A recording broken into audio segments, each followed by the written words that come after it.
안녕하세요. 오늘 저희가 좀 깊이 살펴볼 자료는요. 이지영 강사가 육군사관학교 생도들 앞에서 했던 강연입니다. 네, 그 왜 우리는 책을 읽어야 하는가 주제였죠? 맞아요. 특히 존 스튜어트 밀의 자유론을 아주 중요하게 다뤘더라고요. 그래서 오늘 저희 목표는 명확합니다. 이 정신없이 막 돌아가는 디지털 시대에 왜 굳이 책을 읽어야 할까?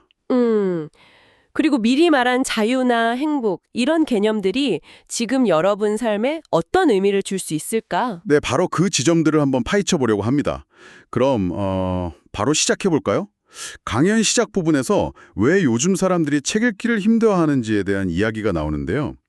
이게 참 공감이 많이 가더라고요. 그렇죠. 아무래도 즉각적인 자극을 주는 미디어가 너무 많으니까요. 맞아요.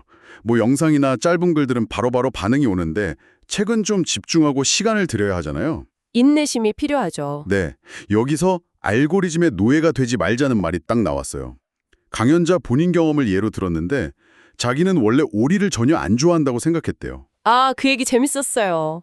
근데 유튜브 알고리즘이 자꾸 오리 영상을 추천해 주니까 어느 순간 정신 차려보니 오리 영상만 보고 있더라. 뭐 이런 이야기. 네. 이게 우리가 우리 자신을 얼마나 잘 모르는지 그리고 또 외부 자극에 얼마나 쉽게 휘둘리는지를 딱 보여주는 것 같았어요.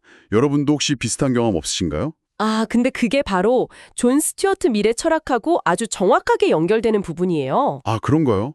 어떻게 연결되죠? 라고 봤거든요. 단순히 그냥 감각적인 즐거움, 이걸 밀은 낮은 쾌락이라고 불렀는데 이것보다는 정신적이고 지적인 활동에서 오는 만족감, 그러니까 높은 쾌락이 훨씬 더 가치 있다. 이렇게 주장을 했죠. 아, 그 유명한 말이 있잖아요. 배부른 돼지보다는 배고픈 인간이 낫고 뭐 이런 거요? 네, 맞아요. 만족한 돼지보다 불만족한 인간이 만족한 바보보다 불만족한 소크라테스가 낫다. 딱 이 말이죠. 그게 이 맥락이군요. 그렇죠.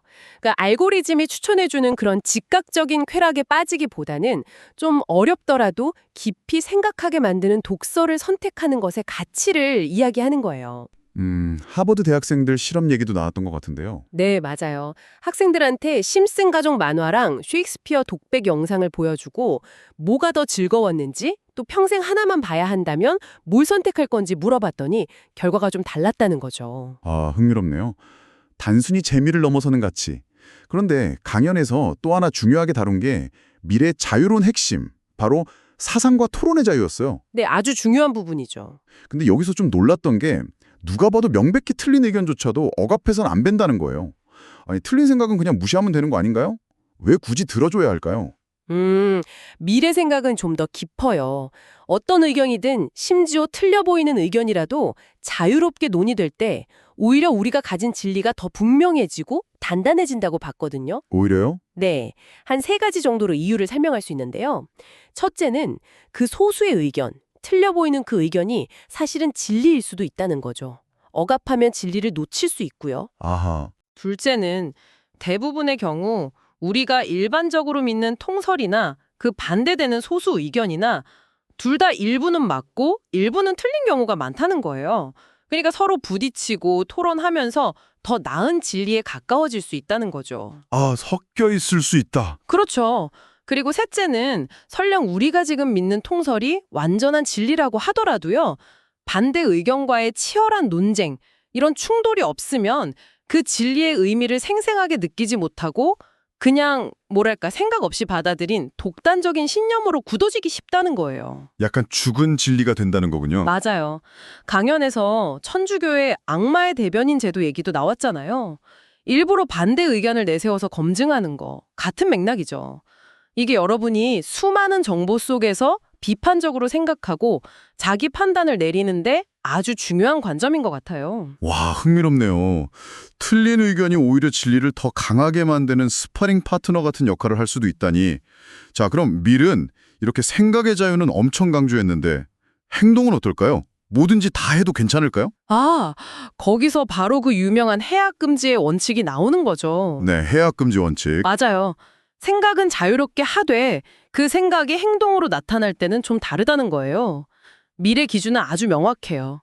나의 행동이 다른 사람에게 구체적인 해악, 하음을 끼치지 않는 이상 국가든 사회든 간섭해서는 안 된다는 거죠. 예를 좀 들어주시겠어요? 예를 들면 내가 혼자 집에서 술을 마시는 건 개인의 자유 영역이에요. 누구한테 피해주는 게 아니니까요. 근데 술을 마시고 운전대를 잡는다. 이건 다른 사람의 생명과 안전을 직접적으로 위협하는 명백한 해악이잖아요. 그러니까 이건 당연히 규제 대상이 되는 거고요. 그 경계가 명확하네요. 그럼 안전벨트 착용 의무화 같은 건 어떻게 봐야 할까요? 이건 내 안전 문제 아닌가 싶은데. 그것도 좋은 질문인데요.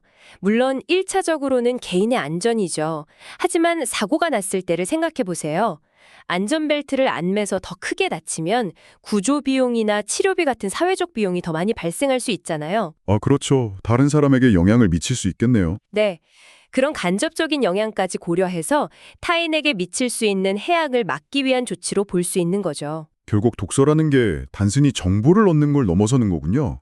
오늘 미일 이야기를 들어보니까 나 자신을 더 잘 알게 되고 또 비판적으로 생각하는 힘을 기르고 나와 다른 생각을 가진 사람들을 이해하는 그런 훈련 과정 같아요. 맞아요.